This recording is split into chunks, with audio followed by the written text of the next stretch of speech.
Hey guys, how are you all? In this video, I'm going to show you that how can you block website or spam websites from your Safari on your iPhone. So this trick is quite unknown. This is easy, but it's unknown for some users. And if you're new to iPhone, may you also not know it.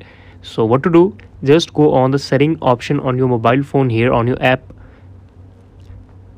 on your Apple mobile phone here, and click on the screen time here. I know it's apart from this matter, but you have to click on the screen time here.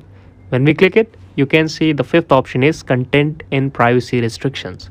So just click on this and you can switch it on from here, and all the websites and spam websites will be blocked on your mobile phone. In this, you can go on content restriction.